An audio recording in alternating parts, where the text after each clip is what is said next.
listening to the Top Music Guitar Podcast, the show for guitar teachers to learn about the craft of teaching great guitar lessons that students love.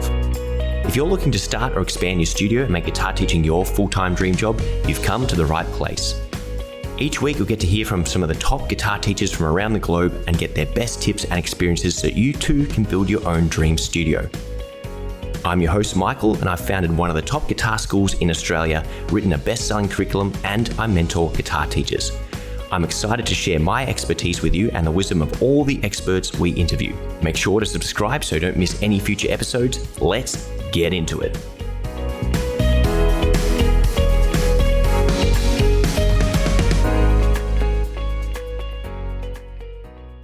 Hello and welcome to another edition of the Top Music Guitar Teaching Podcast. As always, I've got fantastic guest lines up and today's going to prove no exception. But before we dive into it, I'm just going to bring a word up about Guitar Ninjas. If you are a guitar teacher and you are looking for a curriculum in your school or your guitar teaching studio, then I highly recommend you jump on board Guitar Ninjas. Not only is it a modern method for learning guitar suitable for all ages, it combines martial arts with learning psychology and video game gamification into the ultimate method for learning guitar. It's going to come with some added business training and years of content, which is pre-planned for you, so you'd never have to waste time preparing content ever again. So if you want to save tons of time in your business while making lots of money, then get on board with Guitar Ninjas, which comes at a discounted price for all our Top Music Pro members. So getting back on topic for today, I've got another author, someone who has a unique approach to teaching guitar that I've been very curious about. I unfortunately at this point in time have not read his book. It's on my to-do list. And the big backlog of all the authors we have on here, there's more authors and more books for me to read than I simply have time for. But this one's pretty high on my priority list. So let's welcome Michael Haworth. Haworth? How do I say that there, Michael? Yeah, it's Haworth. It is Haworth. We'll put that one on my Aussie accent there. But Michael Haworth, welcome to the Top Music Guitar Teaching Podcast. It's a pleasure to have you. Yeah, thank you. Pleasure to be here. Really excited to do this. Thank you very much. So I've probably reached out to you probably 12 months ago as one of the first people I wanted to get on the podcast, and the timing just wasn't right at that point in time. But we're, I think, about 50 episodes in now, or you might actually be the episode 51. We're about 20 weeks ahead of the podcast at the moment. But in terms of by the time you listen to this, we'll have just done our 50th episode or thereabouts, and it's taken us 12 months, but it's great to have you on board. Yeah, brilliant. Yeah, it's exciting to talk about this, so thank you for the opportunity, Michael. Well, I'm looking forward to it, and as my listeners, they know I always promise a real treat for them, and today's going to be no exception. So, Michael, can you give our listeners a brief background about your story so far and your journey from a guitarist to a teacher, and now someone who's been professionally teaching for 25 years, teaching over 30 during that time to various capacities? Can you tell our listeners a little bit about yourself and your experience so far? Yeah, I mean, sort of getting into music, as I was really little, always something I wanted to do. We had lots of music in the house growing up. My mum and dad, even though they weren't musical in terms of playing instruments, they were both really into music and lots of music on the TV and records and everything. So I always knew it was something that I wanted to do. I was the musical one. My brother was he was the sporty one. So we kind of always encouraged to follow those sort of paths. But I mean, I had a grandparent, my granddad on my mum's side. He was musical, was a fantastic pianist.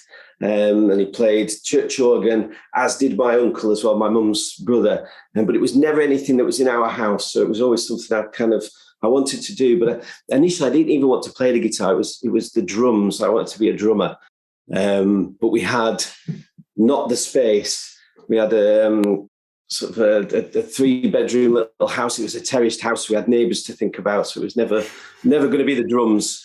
Even though I attempted on the pots and pans, the usual kind of things. But yes, it was just too noisy. So I had a cousin who was a guitarist, and just visiting her, just sort of picking it up and having a little bit of a go on that. It was something that I wanted to carry on. So my mum and dad got me a guitar. It was a Christmas present or a birthday present, I think, when I was about 10 years old, and they wanted me to do it properly. So it was get some lessons and just see how we go with this.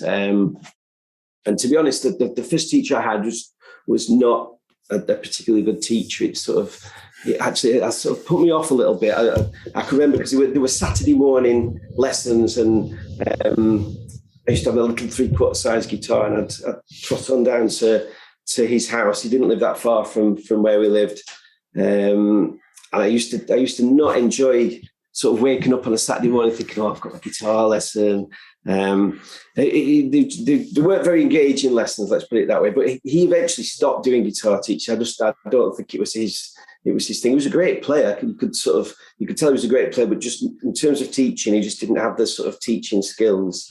So we kind of found a different guitar teacher. He was the complete opposite of this. He was amazing. He was very engaging. He got you kind of playing all the things that I wanted to learn. I got my first electric guitar, and we were doing a lot more sort of rock there. The teacher before, it was all classical based, so very kind of counting in, and I don't know, sort of quite an old-fashioned way of teaching. It just wasn't. It was very staid. It wasn't a nice sort of feeling. But the other guitarist, it was very. It made it sort of exciting, So with electric guitar, lots of different styles of music, lots of different techniques, and I kind of, at that point, I got the bug. That was when I got the bug, sort of being sort of that 13, 14-year-old, which is probably the best time because you're absorbing everything at that point. I'll just jump in there because it's something I use, almost the exact analogy, that come 13, 14, especially with the boys, they get that rock bug, and all of a sudden music becomes really important. It becomes part of their identity, and they just take off of their own accord. And I'm always saying to parents, we just got to keep them in it until they get that 13, 14. And girls as well, music is just as important for their identity, but the boys almost take that sense of one-upmanship and put it into their guitar playing, especially if you have them in that group scenario where they're all trying to compete and outdo each other. But just an observation I made in the overlap of our stories there, which is really, really cool. So back to you, continue on. Yeah. I mean, you said about the boys. I've noticed more over the past sort of 15 years that I don't know if it's the same with you, but a lot more girls taking up the guitar. It seems to be a thing where it's kind of, it's not seen as much as a sort of a male thing now anymore. I don't know if you've had that experience or not, Michael. Yeah, it's an interesting observation. I think I can still clearly see that a lot more boys gravitate to electric guitar playing and hard rock and heavy metal, and a lot more girls are a bit more playing their pop songs and the kind of sing-along music they really like and enjoy. So I think there's still differences, but yeah, I'm seeing a lot more girls take it into their teen years, whereas most of them sort of, would drop off at the end of primary school around about the age of 12 and go and find a different activity. So yeah, in terms of the longevity of the programs we have, there's definitely more girls taking it up. I think there's more girl guitar heroes to look forward to as well, which I think has been a very important thing as well, whether that's Orianthe or just this explosion of singer-songwriters. And I think that's, one good thing to come out of Spotify and social media is so many more girls are just doing it. And I don't want to generalize. I don't want to make any assumptions here, just some general observations. But I notice a lot more of the girls are just doing it as a nice little fun hobby or a means of self-expression. And just with the technology now, so many more people can just take a video on their phone or take a photo and put it out and share it with the world. And maybe there was always tons of girls playing things to themselves in their bedroom, but now we can all get that fly on the wall look and become a bit more aware of it. But regardless of what is the cause, I think it's a good outcome. Yeah, absolutely. Yeah, I think it's, yeah. I mean, just go back to what we were saying before with my, even when I was at school, there wasn't even that many guitarists in my year at school. That was, you could count them on one hand. It wasn't a thing. I came from quite a sort of small town. I live in Lancashire in the UK, and it was sort of north of Manchester. I don't know if you know where Manchester is in the UK, yeah. Northwest. So, and the town I lived in, it was kind of lots of people into football and things like that. The music scene wasn't really a thing at the time. So there was kind of me and a few others. There weren't that many guitarists in school. So I think it must have been more from just wanting to be like the people I see on the TV. And didn't in school, there wasn't guitar lessons. It wasn't a thing actually in school. You couldn't get guitar lessons in school, so you had to go and look for them outside of school. And even the music classes in school weren't brilliant. So they were very kind of old-fashioned. You know, it would be lots and lots. Although I do like classical music, it was heavy stuff. You know, like the music teacher would be sort of conducting the record player, that sort of thing. That yes, really, really odd music lessons. But again, not engaging. So this thing about sort of wanting to be playing things like the guitarist I heard, I don't know. I just felt like I had to kind of plug on and just keep doing it.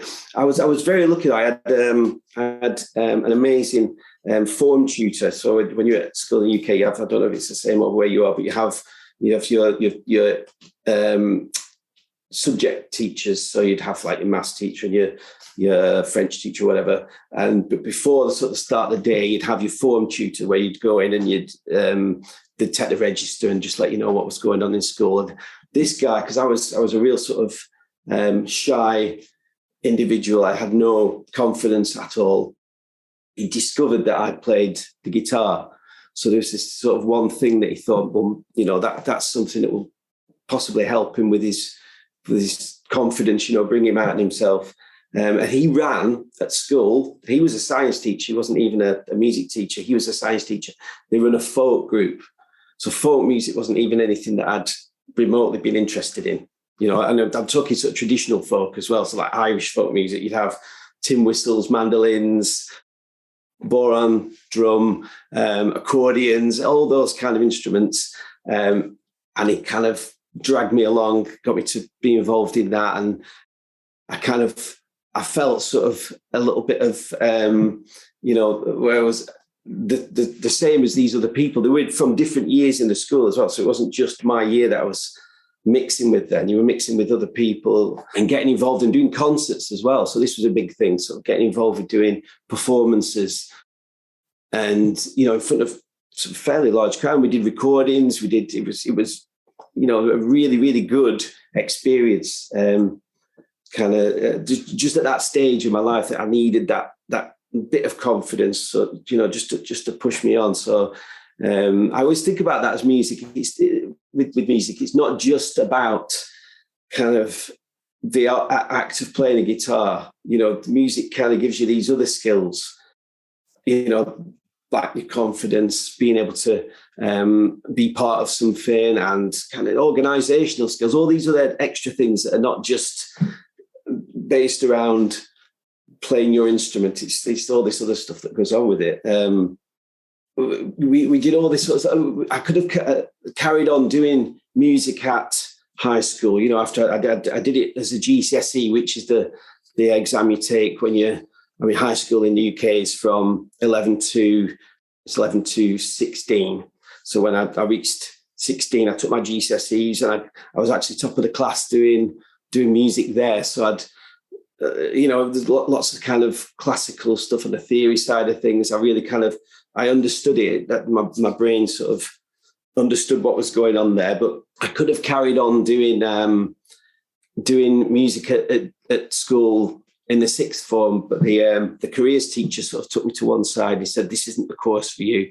He said, "This is an amazing course. There's a local college," but I'd never even heard of this. So this sort of a bit of a sliding doors moment where I could have gone and just carried on doing A-level music, but it was called the Lancashire Music Foundation course, and it was to do A-levels, which is the subjects before you go to university. So that 2 years of college, but they did all the classical stuff, all the sort of, you know, the Bach harmony, all that business, but there was this other side because it was like a new way of teaching that level of music, and it was all recording. We had swing band. We had to do choir. One of the things we had to do was choir as well. So we had to, you know, it was very involved. And so once I moved up to that, I decided to go to college rather than staying at the sixth form. So I had to go to college and do my levels at Nelson College. Probably the best decision I've made, you know, just in terms of of direction to go. And it was, you kind of meeting, because you get in school, you have your friends in school. It's quite a big step to go and do something. You don't know anybody, but again, everybody had this music in common. That you were putting it on a course, and these amazing musicians they're kind of all over the Northwest. It wasn't just from the area that it was in. They were drawing people in because it was such a good course. We had some amazing teachers, just the ones who taught you the sort of theory side of stuff and everything. And we had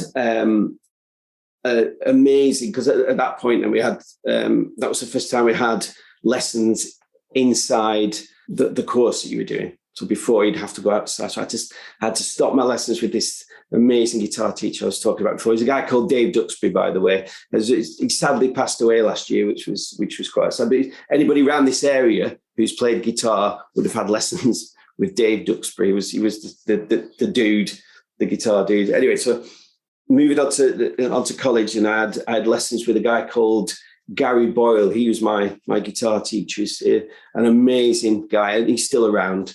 And I was still in touch with him as well. But this guy was a session player in the 60s in London. So you can imagine the sort of people that he came across. He knew the Beatles. He knew he'd worked with the Stones. He was friends with Jimi Hendrix, which kind of, sort of 17-year-old teenager, that blew my mind that he was this sort of friend of Jimi Hendrix. So, but he taught. He was a big jazz player. He more sort of jazz based than kind of rock based. But he used to, everything that we learned at that point was sort of jazz based. So a lot of my theory comes from understanding jazz harmony and rhythms. And we played the swing band, so you did lots of these sort of syncopated rhythms, being able to read charts and things like that. So yeah, very, very, very kind of that side of my playing. It's a lot comes from the jazz side of things. But from there, I went to university. I studied. It was a popular music recording course at Salford University. So that and again, you met all these amazing musicians. A lot of them have gone on to do really, really good, quite high level sort of session work and playing in bands that you've probably heard of. So yeah, it was a real sort of eye opener. So going from this person who couldn't even just like speak in front of people to mixing with all these people, have this thing in common and being able to perform in front of people. After college, my wife, well, at that time she was my girlfriend. I still wanted to be kind of, because I was in bands and things like that. I still wanted to become a professional musician. So I got a day job. I was doing the gigs in the evening. It's like sort of a common story, I'm sure. But eventually, the job that I was doing, the day job, I ended up having to leave that. And my wife had said, just why don't you do something like with your guitar teacher? Because this is something I'd done a little bit of before. And she said, there was an advert in the newspaper for one of the local schools that I teach at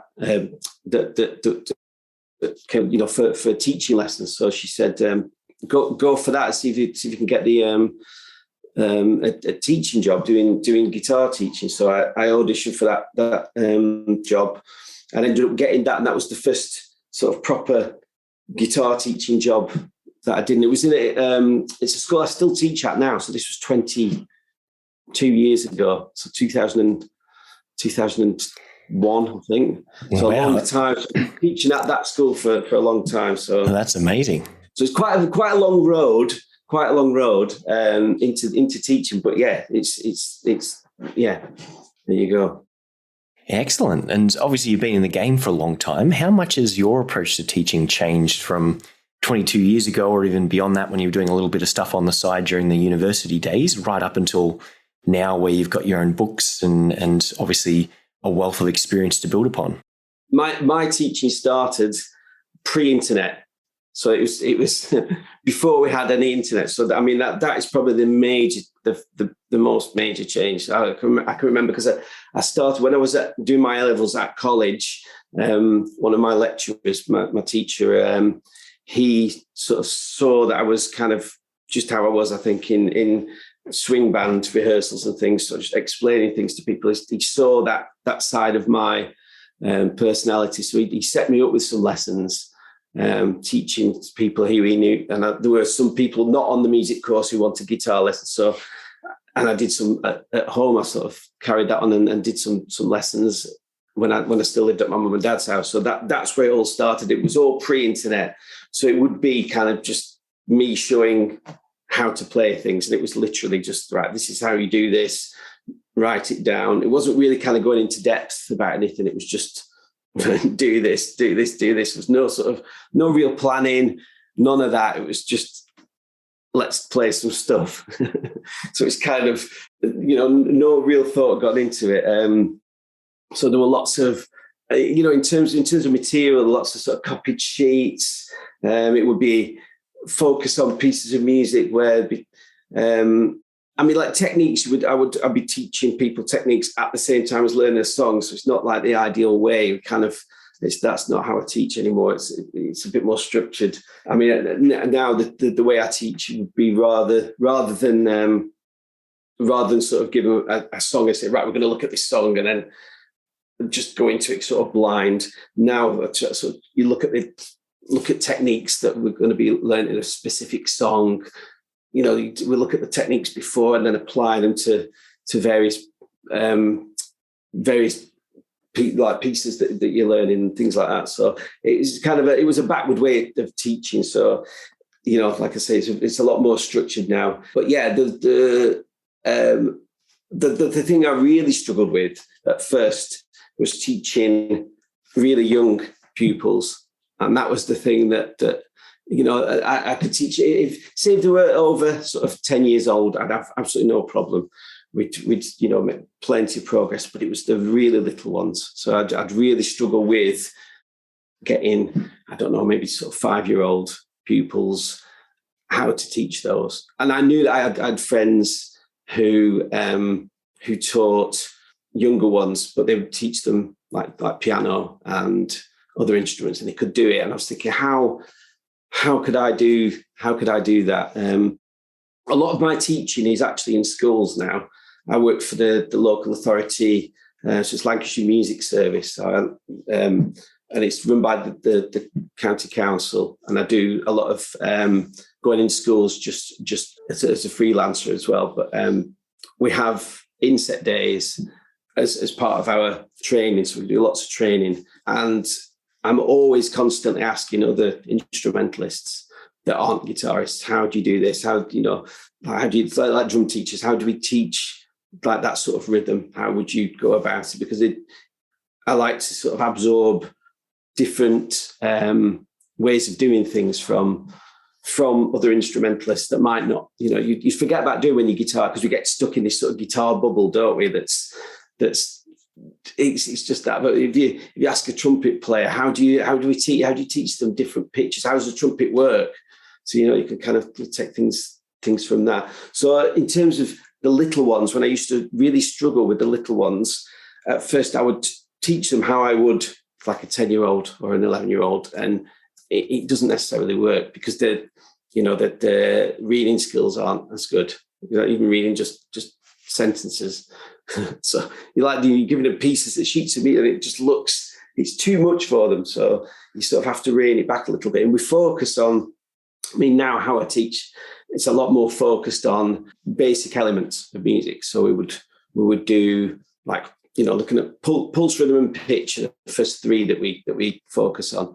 So pulse in terms of, just keeping in time with the beat. So a lot of it is, and we do this because I teach full classes as well. So we have 30 children. Like yesterday at the school I was teaching, it's a full day at a primary school. So that's right from reception, 4-year-olds, right up to the 11-year-olds in year 6. So I do a full day going into the classes there. We start off with the really little ones. It's lots of pulse games, and not even on the guitars at first. It's just using percussion instruments, classroom percussion instruments, boom whackers and things like that.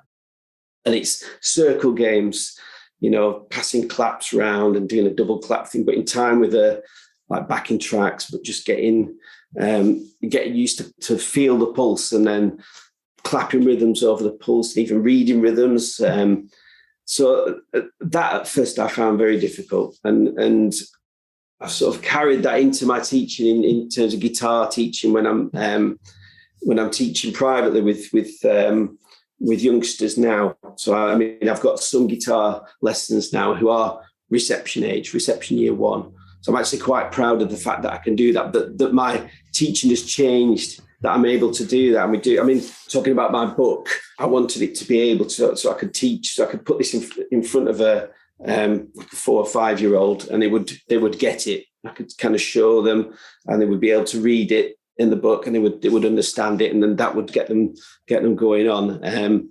So yeah, I mean, that was probably the main thing that's changed, apart from the internet, the introduction of the internet and all the things that using a computer does. I would say sort of my approach to teaching really, really young learners. Okay, so yeah. Yeah, I'm just amazed. I'm still trying to fathom like what the world was before the internet.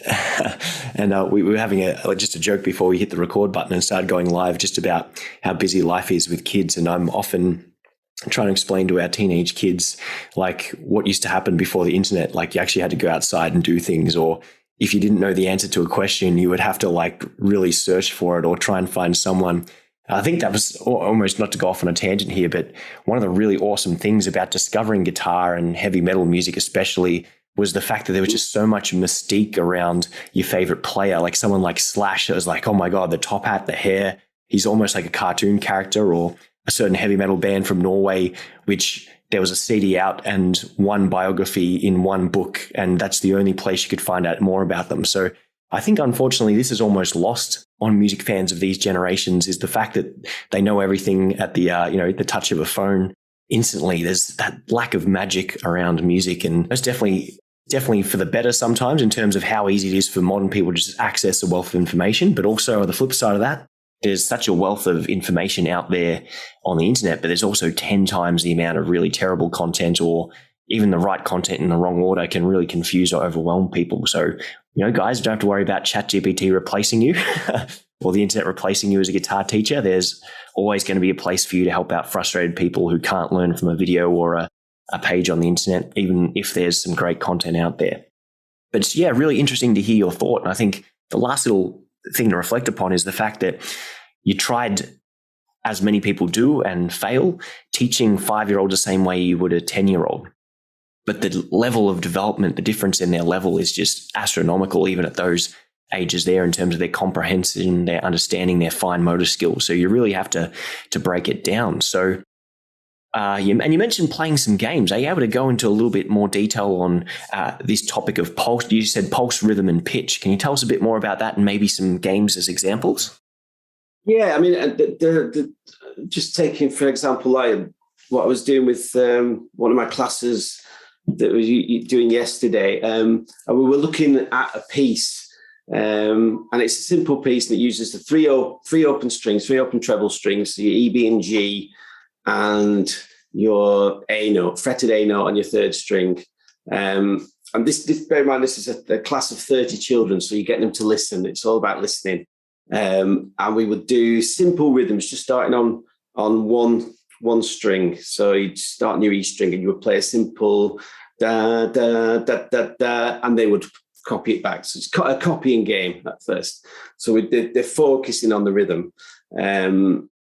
And the set of notes, by the way, the notes that we were practicing for a piece that we'd learned. So it's a simple piece, one of the pieces from the book.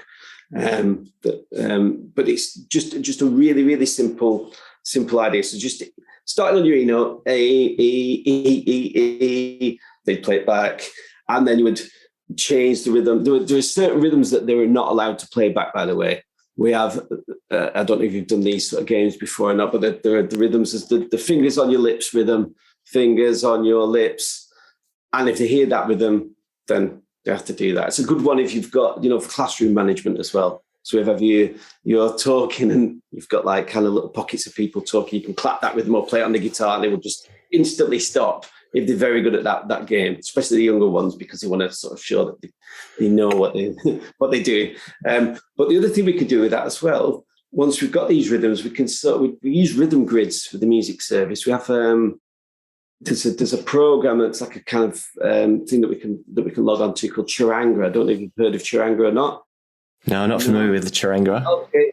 It's like it sounds like a nice Mexican dish. It does. Well, don't make me start thinking about food at this time of day. I'll be hungry already. But yeah, it's so we have the big whiteboards, and you can put on these interactive whiteboards, and we can drag. So it's like a 4x4 grid, and we can drag on the it's like a crotchet or two quavers. We have crotchets, two quavers, four semi-quavers, or a quaver rest and a quaver on this grid. And you can press play, and it will play like a drum beat behind it. And you can get them to, so the rhythms that we're playing, you can get them to notate as well. So you ask them what notes we would use, get them to clap their own rhythms. So these are sort of the pulse games that we would play. And on this rhythm grid, it can kind of flip it around. So it changes, or you can shuffle the notes around. So just get them to read rhythms and things like that. But then what we would do, so we'd be playing, just say your E string, E, and then you'd chuck a B in there, okay, without telling them that you were going to do that. And some children would get it, some children wouldn't. So you'd sort of say, what happened there?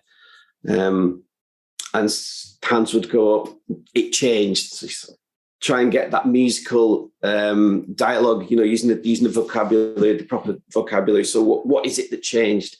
So we've done that lots talking about this. It's pitch. So the pitch is high and low sound. So right, okay, the pitch has changed. What's it done? Has it gone high? Has it gone higher? Has it gone lower? So because we've gone to a B, it's gone lower. I mean, and that's one of the things on the guitar as well, isn't it? Because of we talk about it going higher and lower, but obviously on the guitar, the strings the other way around.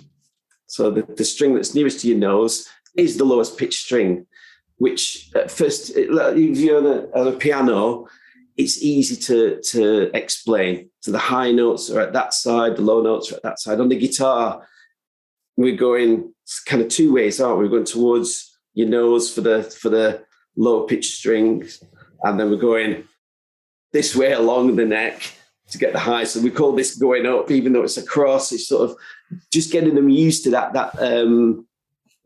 things that we would take for granted, because we play guitar forever, so we know what's going on the guitar. We know how it works, but just getting them to understand that. So when we're talking about going up and down, they understand which direction they're going. So we add in different notes all the time, add in a fretted note, and then by the end, after sort of 10 minutes of doing this short sort of game with the added rhythms that they're not allowed to play back. There's the now be a statue. Now be a statue, fingers on the lips, where they're not allowed to play them back. Once we've added all these into it, they're actually got a good grasp of what's going on pitch-wise. So, I mean, a lot of the teaching I do as well uses notation. We do use tablature, which is kind of the guitarist's friend, isn't it? Tablature. But I'm a big advocate of using notation to teach, just because it shows you what's going on musically. We see kind of how notes are going up and down. You can sing a melody as well. So we're getting to sing, we're getting to say the notes, and they can see the different pitches. You give them the set of notes, and then being able to internalize what they're going to play before they actually play. That's really important as well. I mean, you can't really do that with tablature. We just sort of use tablature to show you, if you get stuck, where to find the notes on the guitar. That's when I'll say, well, use the tablature if you can't find where they are, if you don't know where they are. But yeah, just using those sort of games. But we do things like, because we talk about when they get a little bit older, we talk about things like texture, and we talk about things like timbre. So we do games like, they close their eyes, and we get somebody to say the word timbre in the poshest voice they can. So you get these little kids trying to disguise their voices. So just to explain all the tiny little bits of sort of element and things like that. But all these little bits of information and these little bits of, it's the the vocabulary of music, just so we're not just sort of looking at the guitar as the be all and end all. It's so they understand music as like a whole thing. Okay, that's my approach anyway, especially with the younger ones, just to get that good grounding, so they know what's going on. Yeah, that all sounds amazing. And anytime I've taught through games, the kids are always so much more engaged. They get so much more out of it. And just passively building up, I think a lot of people underestimate the importance of how much they might feel like they started guitar for the first time age 15, but if they've gone through a primary school program like that, elementary school program where they've been exposed to music just consistently, it makes a huge difference in their comprehension and ability to pick things up a bit later on, which some of us forget about or aren't aware of. But it sounds like you're doing some amazing things with the kids. It sounds like a very fun place to be learning.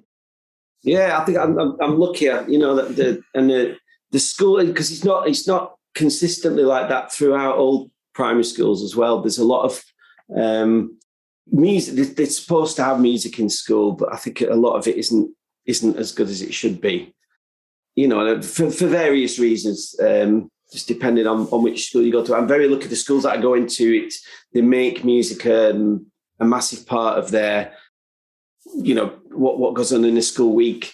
And you can see that actually it kind of, it goes through into other aspects of their learning, how there's, that it helps develop, how memory and things like that. There's been some great research that I don't think they've done it I think it's in America, where they've done research on how learning a musical instrument affects the brain and how it's really good for the brain. It's like a kind of a workout for the brain. And you see this in a lot of the schools that you go into that actually teach music in that way. They're the sort of top achieving schools in the area. So yeah. It just sort of, yeah. It's going to absolutely bug me. I believe her name's Anita. She's a really good friend of Tim, who runs the Main Piano podcast. She's been on a bunch of times, but yeah, she's like a neuroscientist turned music teacher, or a music teacher turned neuroscientist. And she's doing tons of research into this topic of, the brain on music. And she's coming up with some amazing discoveries. So maybe our podcast editor listens to this and puts the link to the, I'm pretty certain her name's Anita. I'll figure out who it is and I'll post the relevant link, but there's some really amazing things with those connections. And I think I even read a study last week, because I sent it to a student who was, the parent wanted to withdraw from lessons and said, oh, look, he wants to prioritize school. He's obviously like a 15, 16-year-old boy going, sports getting a bit busy, and he wants to prioritize his studies. So we're going to make the decision to cut music. And I just sent her an article about this study in America where I think something like 86% of the highest performers during whatever the final year of high school in America were all actively doing music lessons during their final year. And, that obviously speaks volumes about the importance of music lessons in the memory capacity, the cognitive ability, the stress relief benefits, and that, 86% of all these high performing students were all active music students during their testing and things like that. So, if you want to have a smarter kid, or to stimulate their brain, or, get them engaged in learning, then one of the best things you can do is get your kids in music lessons. But I know we don't need to explain that to you or our audience, because we're preaching to the choir there. That's it. But yeah, I mean, it's something that's kind of, even in schools, you find that you're having to sort of, because in the high schools that I teach at, I do a lot of one-to-one lessons, and we have our timetable, and you find yourself, you wonder where the pupil is. They've not turned up to the lesson. You have to go walk around the school into your science lesson or whatever, and grab the pupil out the lesson. And it's even the other subject teachers are not necessarily on board with that, which is a shame. I think it's sort of something that's very undervalued. That how music helps with other subjects. So.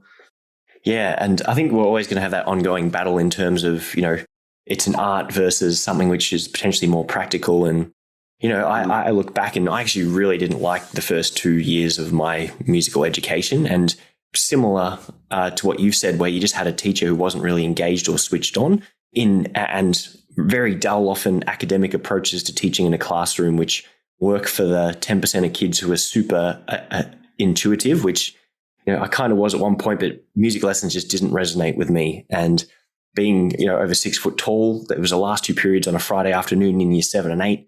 And we had those chairs where the desk and the chair are the same thing. And it was obviously made for people who are about 12 years old, 13 years old.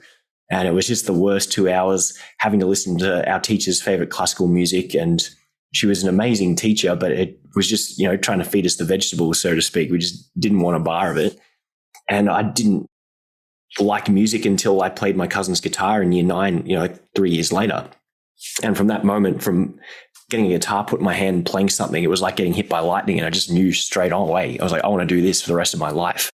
And it's amazing at how 2 years earlier, I was like, oh man, I have this with language. I'm like, what was the point of me learning a language in high school? I'm never going to learn it, never going to use it, got no interest in it. I would have much rather taken that hour, the 3 hours a week, and put that into guitar playing or something with a bit more practical application. I was the exact same thing about music in year 7 and 8. And I kind of enjoyed it, loved listening to music, but it's like, this is a complete waste of time doing this. And then it just went a complete 180 as soon as I was put in the right context with the right teacher. So it's that's anyone listening to this just needs to be able to reflect upon, how do you want to be remembered as a teacher? Do you want to be the boring teacher that made music the worst experience or a really unengaging experience for kids? Or do you want to be the teacher who sparked that creativity? And we can all remember back to our favorite teacher in high school, maybe primary school as well, but we can always remember our best high school teacher or our best university teacher. We want to be remembered like them because we made a difference. We made learning fun and we connected with our students. So Michael, I do want to get on to asking you about your book. So what inspired BiteSize Guitar? I think it was the fact that I needed to do a lot more planning when I was teaching. I was saying before about when I first started teaching, and all my pupils, I was just sort of going through teaching songs, but not really any kind of planning involved. And I think when I started teaching in schools, especially high schools, they wanted to see your planning. So you kind of think, right, okay, I need to get on this. So, and I would kind of write little pieces. I would do, if we were looking at a particular technique or, a particular element of music or how to play, maybe looking at how to read music or anything like that, I would write these little pieces and just sort of keep them to one side and then keep referring back to them and using them in the other lessons. So that's where it's kind of born out of the planning that I did for these lessons. But I think I was using a lot of material, beginners books, especially with the beginner lessons, because that was, the BiteSize Guitar book is aimed at beginners. It's people who don't even know which way around to hold a guitar or what anything's called. But it started off just by kind of wanting to be able to just go into. I was using a lot of different material, a lot of different books, and I felt there was you'd either find books that were aimed at really young players. So you'd have like a lot of the pieces would be called, like, I don't know, the clowns or something like that. They something to do with elephants. Always have something to do with elephants, don't they? Yeah. A whole piece of music. So, and they're great. Those books are amazing. But they are just aimed at the younger player. And then I couldn't use them books to teach older pupils. I mean, I have pupils who are into the 70s, who are a lot older people. So I teach a lot of young ones all the way through to the old ones. And I couldn't use I tried, but I felt a bit embarrassed about giving these pieces to the older players who, again, they were just starting, they'd be retired, they want to take up an instrument after they've retired. So you can't really give them those pieces as well. So I felt there was like a big gap in the middle. And a lot of the tuition books would dive straight in with things that they couldn't do. So I was thinking, what is it why is it so tricky? So my approach then was to focus on one tiny aspect, and it might be playing one string. again, going back to the pulse thing, but playing in time with the pulse. The first piece in the BiteSize Guitar book is an E note, and it's not even notated. It just says the letter E. And there were 4 E's. And then the importance of the silence as well, because, you know, understanding that we're making sounds and we're also making silences, and being able to sort of feel the pulse when we're not playing and all that sort of stuff. And I used to enjoy kind of making up different styles. So I'd even ask them, I'd say, right, we're going to play this tune. What style shall we do this in? Just get them sort of discussing, having that conversation about sort of genre as well, which is another important aspect of music. So they'd say, right, okay, let's do it in a blues style. So you could do an easy kind of blues, just using the E note and do kind of a blues backing. And they'd say, that sounds really good. And it was not my playing, but the fact that the sound of the 2 guitars together. So that kind of made me think about doing some backing tracks. So I'd write backing tracks for some of the tunes. And it came out of that. But a lot of the teaching as well, especially when you're in high school, because we have the graded system as well. I don't know if you do any of that in Australia. I don't think but we have grades for, there used to be just classical guitar grades. And if you're playing exams, and you would get marks on your playing all the way up to grade 8, which is quite, you know, it's quite a high level of playing is grade 8. And they kind of look at, if you're doing GCSE music, so this is the exam when you're at the end of high school, they're looking for grade 5 level. So we sort of try and follow the syllabus for the graded guitar to get them up to that point, so that they're able to play at that standard when they take in do the practical side of the GCSE music exam. So we would. My plan was with this book, because it's a beginning book, we didn't want to go, because grade 5's it's a long way off. So it was just to get them started. So I aimed to get them from doing absolutely nothing up to round about grade 1, just beyond grade 1, but just to give them the skills so that they can learn those pieces and not sort of have any hiccups, or because you want them to sort of do as much independent learning as they can. So being able to go and find a piece of music and then think, all right, okay, I already have these skills to be able to play this piece of music. So that was kind of where the book came from. But yeah, just writing backing tracks. So the backing tracks, they're all written kind of pastiche style backing tracks with like kind of punny titles. So the titles for the titles. Yep. That was the most difficult bit, actually, coming up with the titles for the pieces. I found that the most difficult bit. Some of them are kind of anagrams and things like that. So if you're sharp, I'm sure some teachers will sort of try and find out like what it is. But yeah, just having different styles as well. So they're not just all rock styles. I've put in some blues. There's some sort of jazzy sort of backing tracks, kind of reggae, dancey, sort of funky stuff, all sorts of different genres of music, just to get that. Because I mean, you're going back to talking about kind of the impact that the internet has had, and how I think the biggest impact it's had as well from some sort of a music point of view is the fact that music's listened to a lot differently now. I mean, when I was writing the book initially, I was going to do with CDs, and then I realised that people don't even have CD players anymore. So that was yeah. Kind of a big. A big hurdle as well. So it's sort of how to deliver the backing tracks to people. So they're online anyway. You can access them online. But just because I think especially younger ones, they listen to a lot of stuff on, like Apple Music or Spotify or YouTube, or maybe even like kind of gaming, or they don't sort of engage with the radio like I used to when I was younger. Or you go and buy CDs or LPs or cassettes or whatever. Although there's just a bit of a resurgence in vinyl, it's not the same way of listening to music. Kind of the algorithm thing is taking over a little bit. So it's and I would almost to add to that, people don't just sit down and listen to music anymore. It's almost always a background to something else. Like I specifically recall Chinese democracy coming out and just sitting in the car and just driving and listening to it, and then just pulling over and listening to it. And I still do that now. Every time like an album I'm really waiting for comes out, it's like I've got to sit down and nothing else on, close the curtains, darken the room a little bit, or go for a drive and just listen to it and go, wow, look at all this stuff coming on.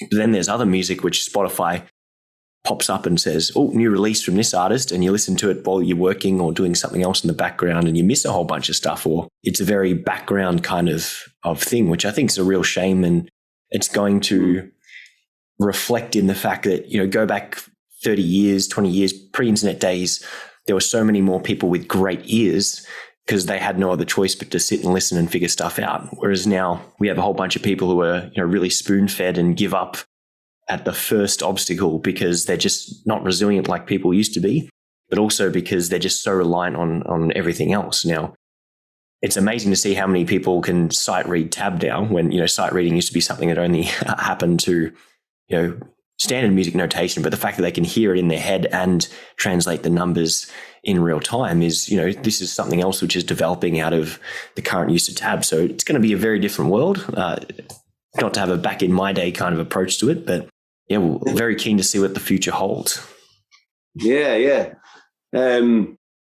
It's interesting you say sort of about kind of approach to tab and the fact that they're all, it's there. There are lots of different websites that you can go on. So it's dead easy to find a tune that you would if you wanted to learn a tune. And if it's not there, that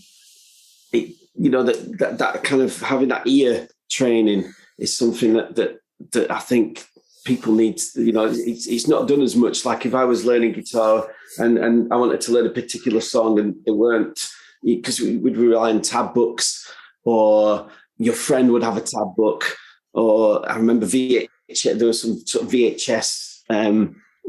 This is going way back, but like, sorry, what's the VHS? But they had all the tuition videos, especially with all the kind of when the shred, like the 80s kind of shred guys came out, and all the Starlix things, yeah. Do you know, I loved listening to your Frank Gambale interview, because he was kind of one of the ones who had an amazing set of videos that came out. So that was really interesting when listening to that one. But yeah, we'd be relying on listening to, sharing. Or we had a fantastic music library in Burnley where I grew up, and you could go down on a Saturday morning and they had loads of transcription books, like Appetite for Destruction and things like that you would go and you'd be able to borrow it, and then you'd pour through it and try to learn these tunes. But nowadays it's just all there, isn't it? It's instant. But if you couldn't find the tunes, you had to listen to them. You had to work them out.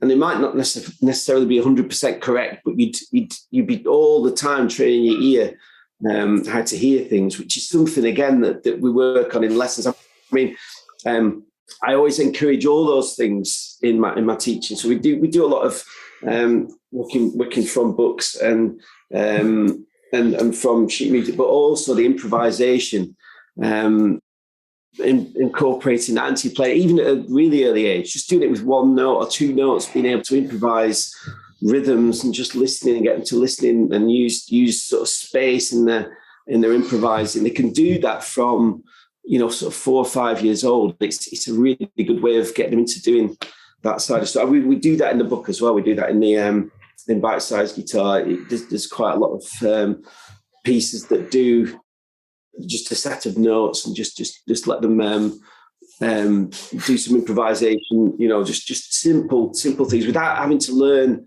complicated scales. It could just be the other side. So getting them used to phrasing and see music, guitar playing, not just as it doesn't have to be super complicated at first. It's really simple.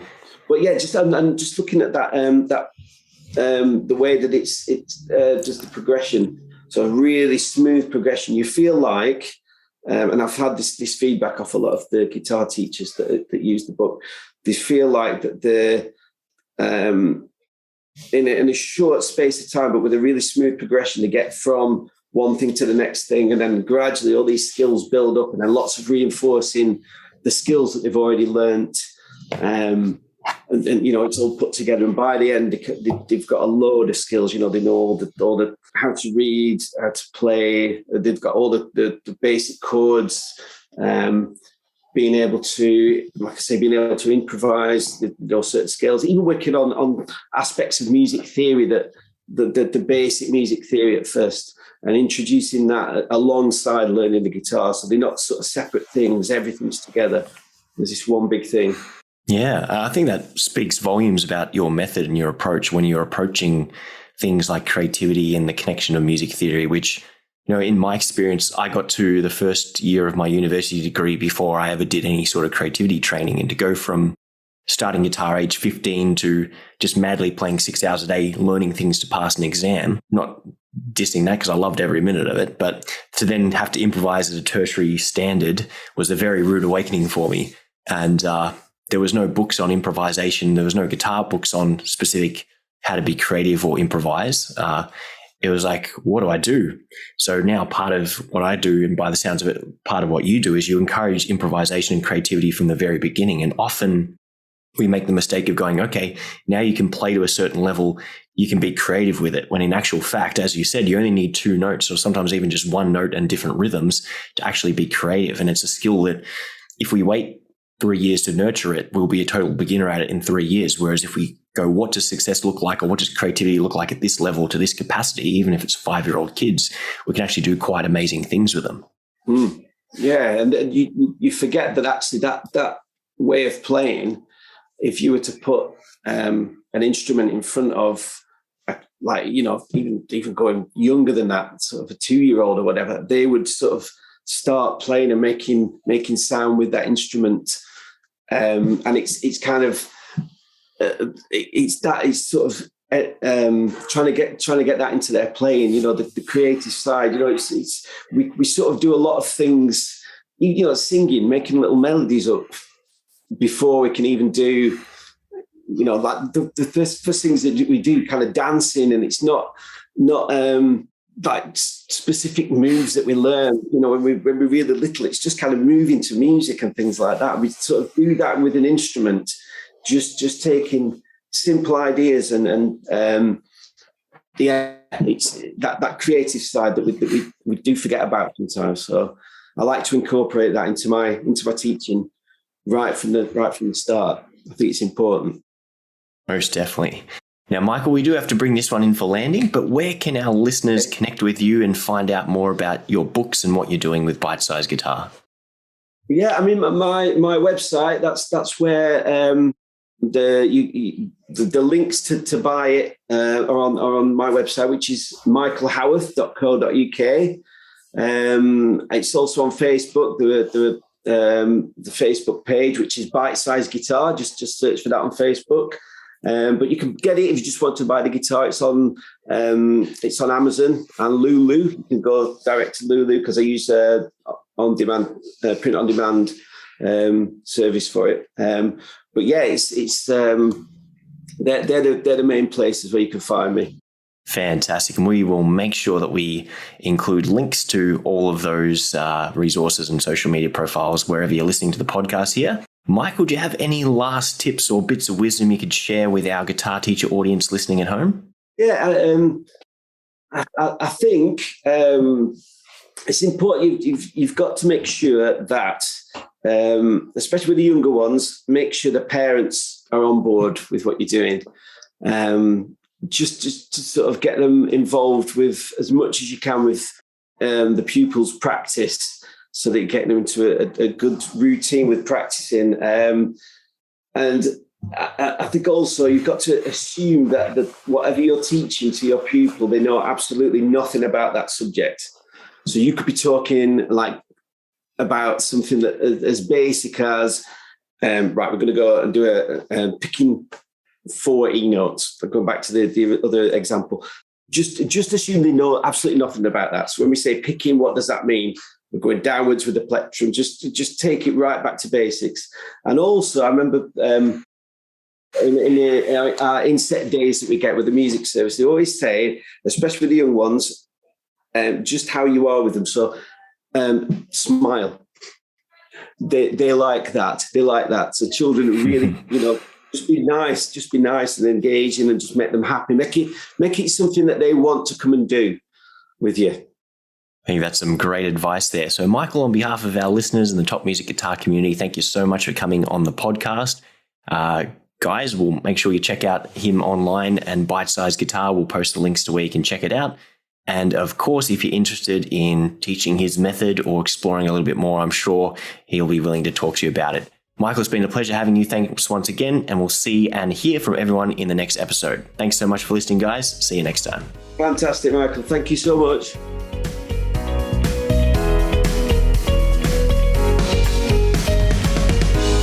If you enjoy this show and want to hear more of our work, be sure to subscribe to this podcast.